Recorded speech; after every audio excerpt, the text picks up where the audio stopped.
Hey darlings, Danetha here, creator of Money Mimosas and the host of the Money Sex Power podcast.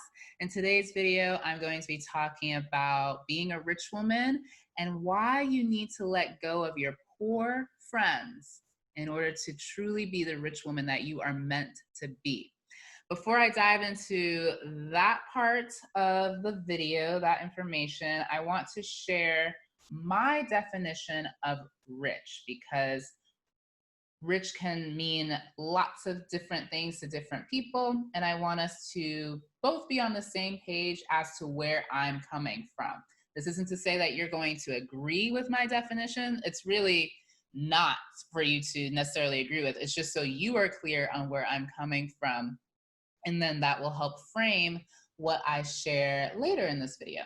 So what do I mean by rich? To be aware of how I feel, to know why I feel this way, then to make choices that are in alignment with these feelings whenever and however I choose.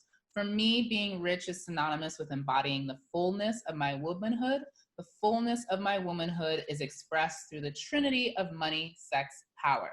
You can read that definition on my website, moneymimosas.com. I go through 10 terms that I define for myself to help.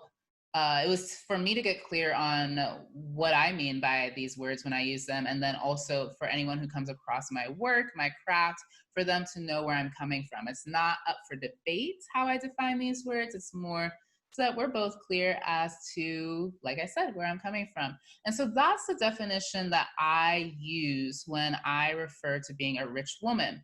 And you'll notice in that definition that there's not a particular dollar amount. However, in order to make choices that are in alignment with my feelings whenever and however I choose, it absolutely does require having money. So money is absolutely a part of that definition, but there is not a specific dollar amount attached to it, because money is relative. I talk about this often, that money is relative to one's upbringing, one's culture, where you're currently living, your priorities, and a litany of other reasons. And so that's why I don't use a specific dollar amount. However, money is absolutely necessary in order to make choices in alignment with how we feel and to do it whenever and however we choose to do it. So that's my working definition of being rich, what I mean by being a rich woman. Now, let's talk about your poor friends that are holding you back. And this isn't me speaking from an ivory tower. I've definitely had friends that I would put in the poor category, and I had to let them go in order to fully step into my power and to truly be a rich woman.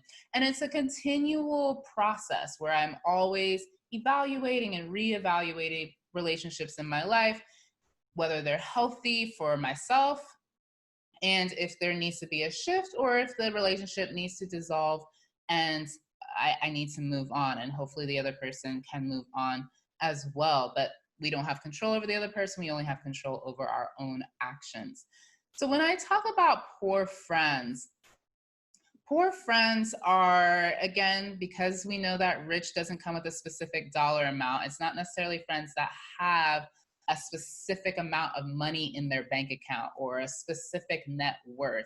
It's more of their approach to life. And it is impeding you from fully stepping into your power and fully being the rich woman that you are yearning to be and that you truly want to own, unapologetically own. And to be able to do that, the poor friends have got to go. And when I talk about friends, what I've come to realize is that there are two buckets there's three buckets of people. You know, there are the people that you just don't mess with at all. They're just people that you don't want at all in your life. And for a variety of reasons, maybe they're toxic, you just don't see eye to eye. You know, those people we aren't talking about. We're talking about the people that are kind of on the fence. And then there are the people that you absolutely want in your life. So there's the people that are kind of in the gray area, like, is this a healthy relationship? I don't know. And then you have those that are like, yes, these are my friends. I love hanging out with them. I love talking to them. I feel really good. We're open, we're transparent, we have an intimate relationship, meaning that we're comfortable with sharing our truths and holding space for the other person's truths. So those are the two buckets that I'm referring to. We're not talking about the people that we don't want anything to do with. We're talking about the people that are on the fence, and those that are like the ones that you really want to have around you. I have come to the realization for myself that the people that are on the fence are those that are, I call them ambivalent relationships. I don't even use the word friendship, but I used to have a lot of ambivalent friendships. Some people call those acquaintances. And I found that they were energy sucks. You know, money is energy, and the energy we put into anything needs to have some sort of return, whether it's a financial return, an ROI that feels good to you, or it's a return to your spirit, to your soul, to your well-being. Ideally, it's a combination of the two. All in all, there is always some sort of energy exchange. And I found with those individuals who were on the fence, the ones that are in the gray area, the so-called acquaintances, I call them ambivalent relationships, the ones where I felt oftentimes that I would hang out with this person, and us hanging out would either lead me to feeling annoyed, irritated, wondering why we were still talking, those types of friendships. I'm sure I'm not the only one that has been in that situation, or you might be in that situation. But I found when I took a step back, reflected on those relationships, that they were ambivalent. They were wishy-washy. They were in the gray area. They were in the gray zone. And those people were ones that I didn't necessarily want completely out of my life. They weren't those that were inflicting incredible harm. Now, there are some friendships that I realized that they were inflicting a lot of harm, and I completely shut them out. And that is for another video. However, these ambivalent relationships, I found that they are those that fit into the fan category. So there are friends and there are fans when we talk about these two buckets, where we want to be hanging out with those that are friends, the real friends, and then you've got your fans. As you become more of a rich woman, as you step more fully into your power, there are going to be people that are naturally attracted to you. They will feel your energy. They'll feel your vitality. They will see the glow in your skin. They'll see the sparkle in your eyes. And they may know about your financial success as well, but they'll certainly, if they don't know about the financial success, they'll certainly feel a certain way when they're around you, a way that makes them feel alive and feel inspired and excited. And you'll have this ability, as you step more into your rich womanness, to be able to inspire other people. And just your presence alone will make them want to step their game up. You'll start to notice that if you haven't already. And by nature of that, you will attract fans, what I call fans, people who are attracted to your light, almost like moths are attracted to light, right? You'll start to have more of those people start to show up in your life. And as you become more and more of a rich woman, you'll want to be very clear about who these people are, because they are not friends. They are not bringing energy to the table for you. They are still taking energy from you. They are vampires, but they're not so toxic that you want to completely shut them out. But they are feeding off of your energy, because they want to embody what you are embodying, what you have. And in order to reclaim your power and maintain it as a rich woman, I call it reclaiming and maintaining your sovereignty as a rich woman, you will need to start being very honest with yourself about who these people are and pay very close attention to their behaviors around you, to the words that they say, because if you don't do that, you will harm your ability to maintain your sovereignty, maintain your rich womanness.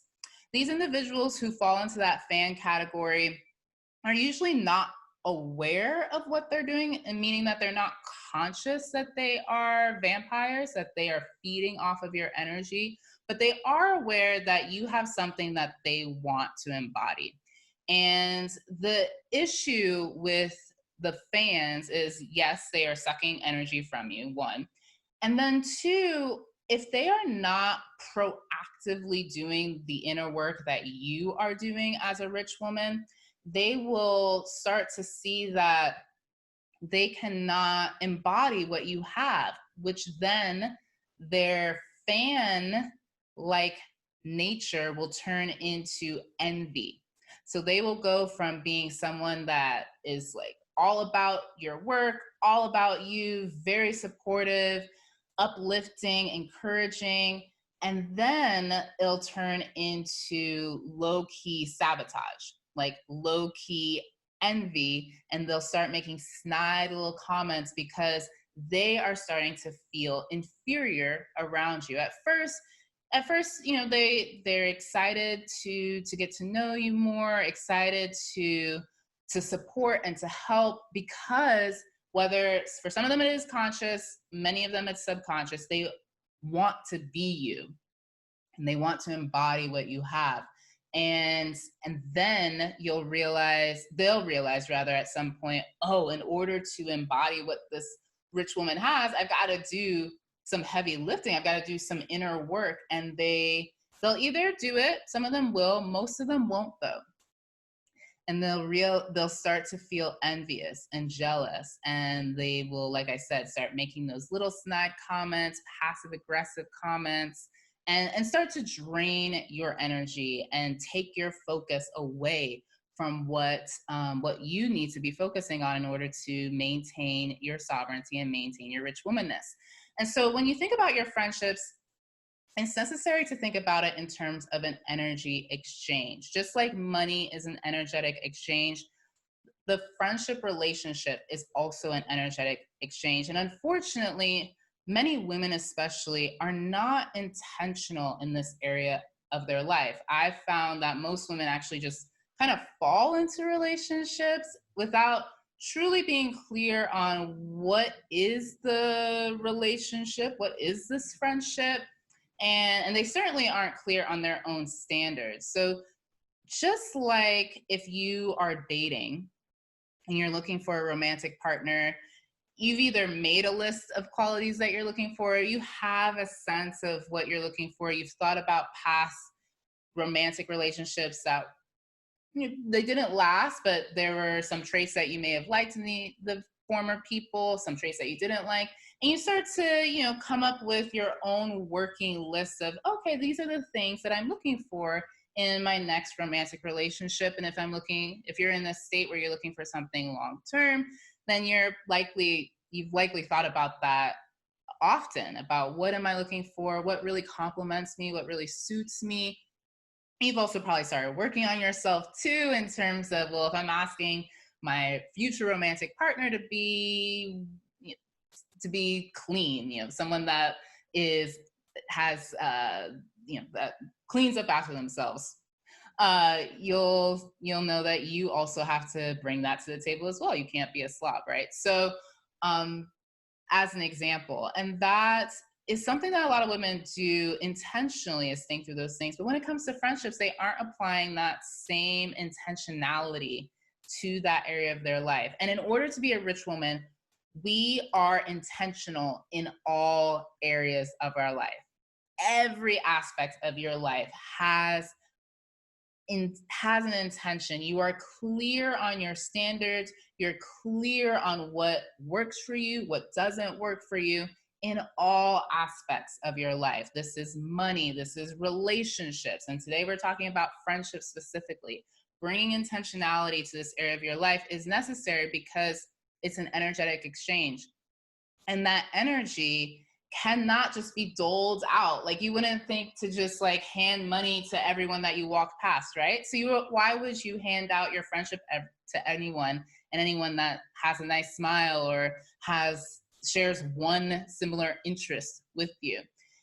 This is why it's necessary to start thinking about friendships in terms of an energetic exchange. It is your life force, it is your vitality, which is housed in the money, sex, power chakras, the sacral chakra and the solar plexus chakra. I won't go into too much of that in this video, but you can read about that on moneymimosas.com, and I'll do a video about chakras as well.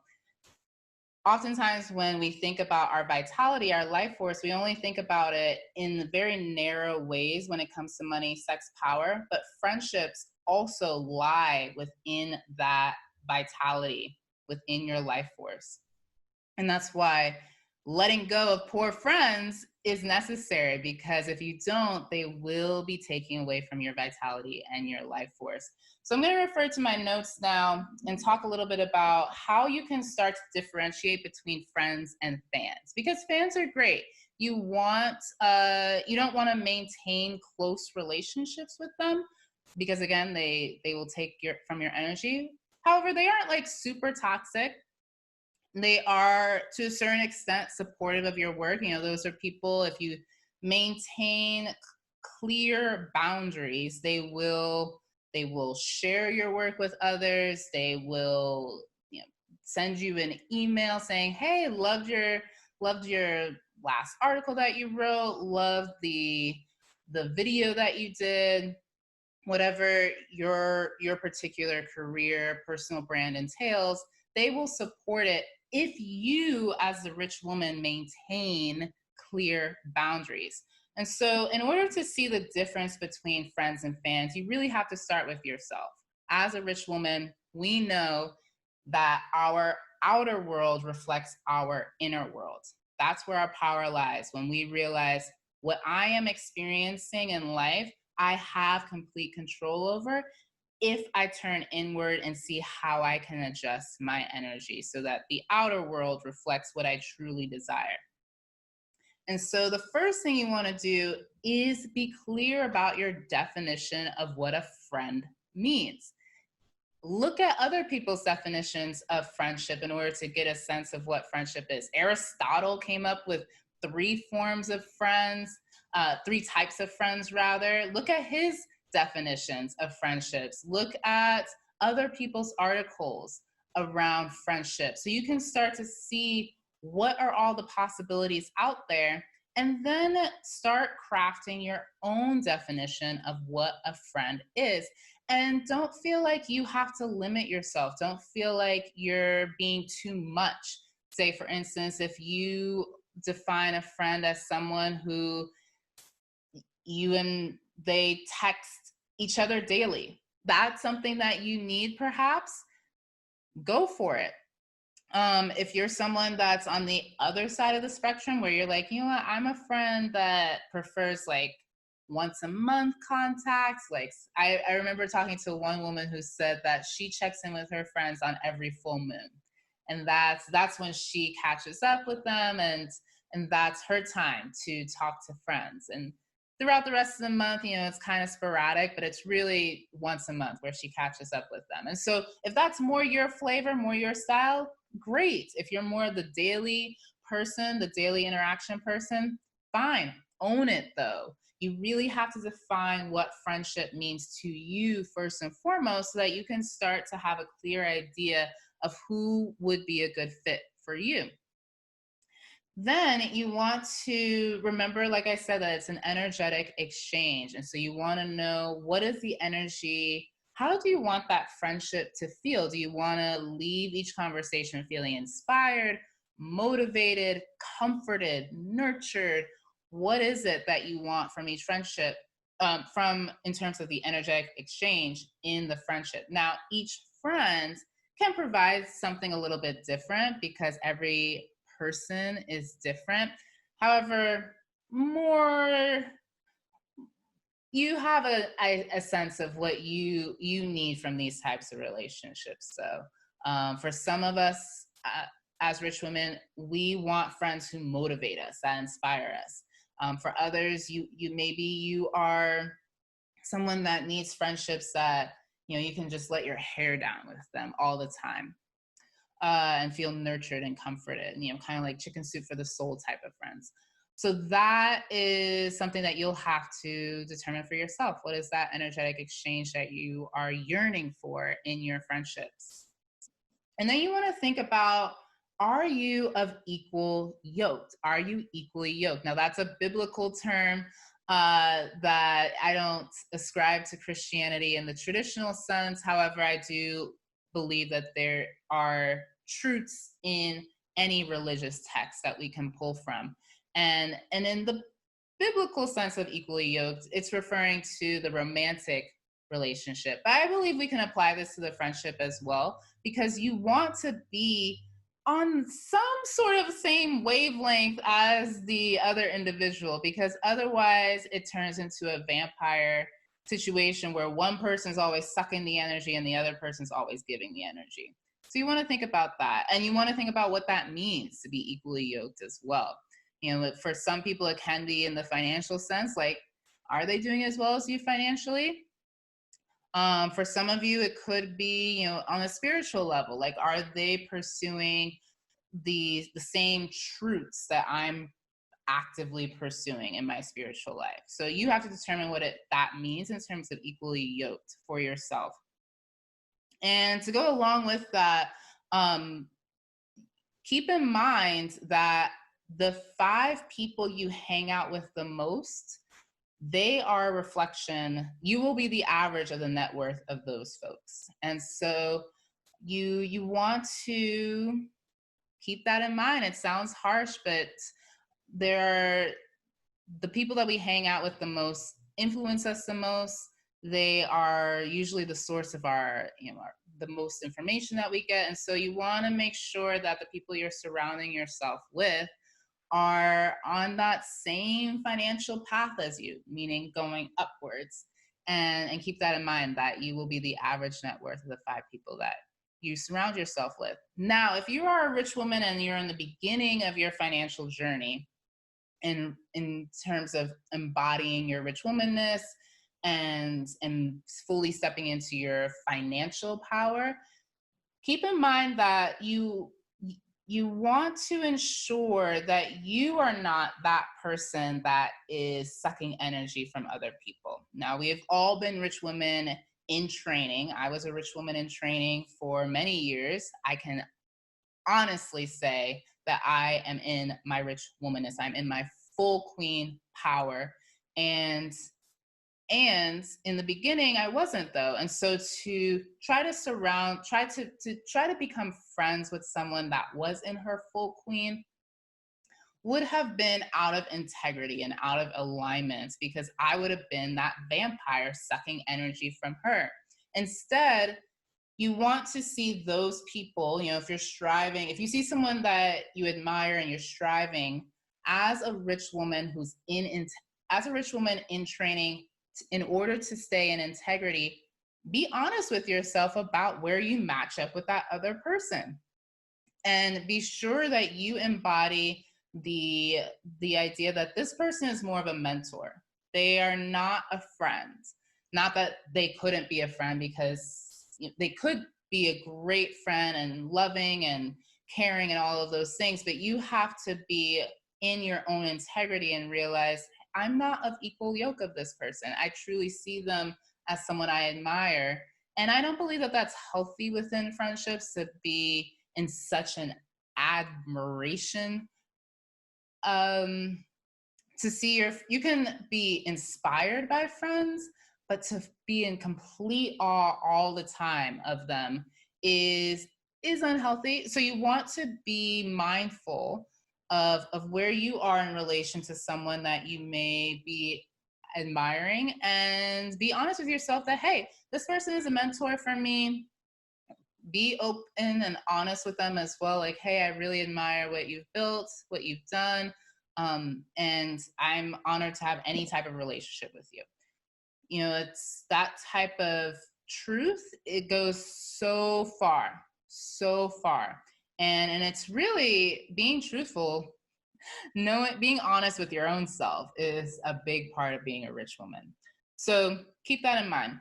And then as you're thinking about defining your friendships, this is what has helped me figure out what I'm looking for in terms of friends. I have five categories that I look at, and I'll share some background around them. You can use these five categories if you'd like. You may have other categories that you want to add. You may remove some of these categories. It's just to help you start to orient yourself around how you define friendship for yourself. So category number one is health, fitness, appearance.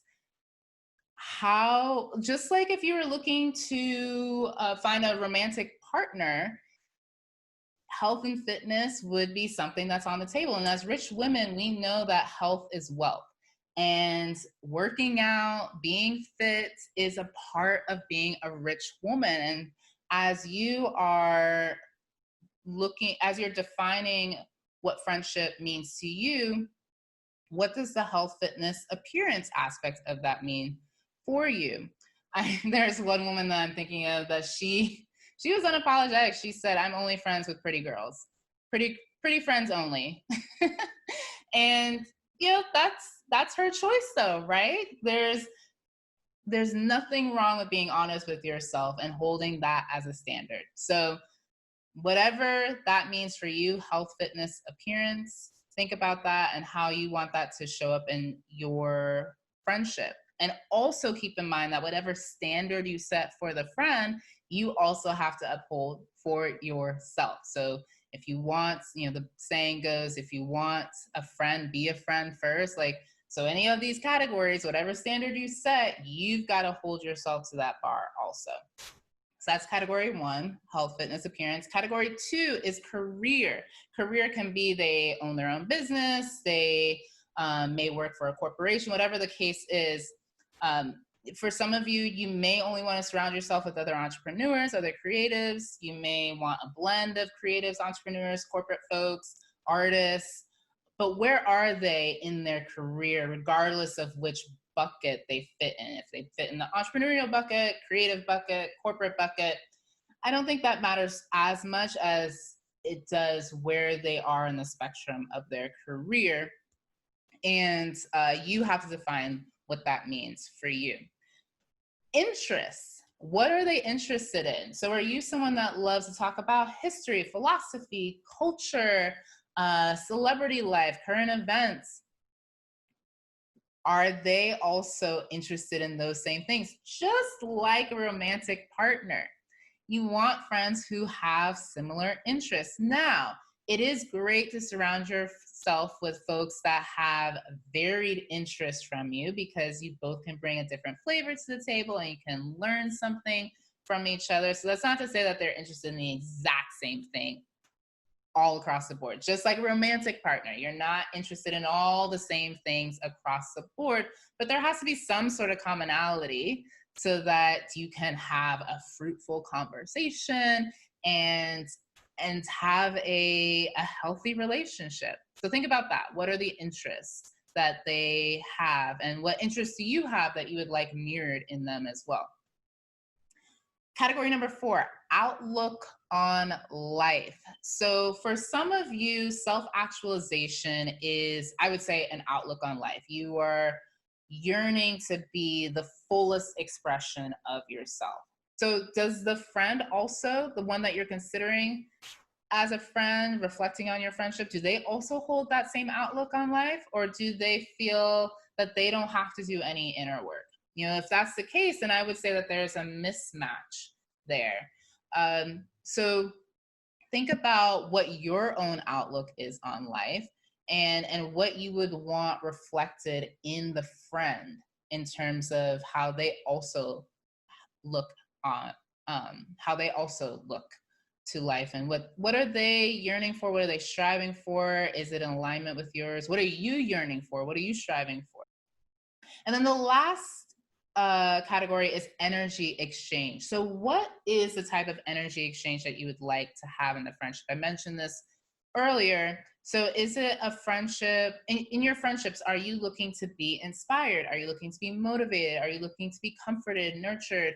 For me, I'm always looking to grow. I want to be challenged. So in my friendships, we challenge each other, period. And yes, we do it in a caring, tender way. We aren't mean. At the same time, we know that each of us has huge potential, and it would be a disservice as a friend to not remind the friends of their potential when you see them not challenging themselves. That's what I look for in a friendship. Others may look for something else. And it's up to you, though, to be very clear for yourself what that is.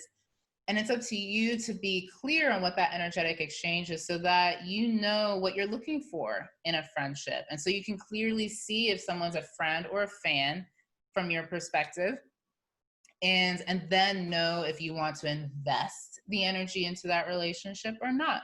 And sometimes, with people that you're not sure about, friends, it will take a little bit of time to see. And it's just like dating. You don't just immediately marry someone, right? You go on dates, you get to know them. Same with friends, you get to know the person.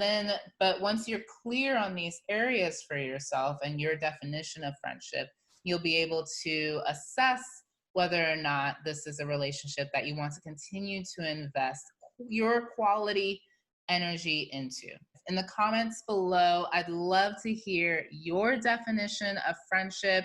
If you have other categories that you'd add to that list of 5, I'd love to hear that too. So let me know in the comments below, what is your definition of friendship, and what are the categories that you look for when thinking about whether or not a person is worth the investment of your life force, your energy.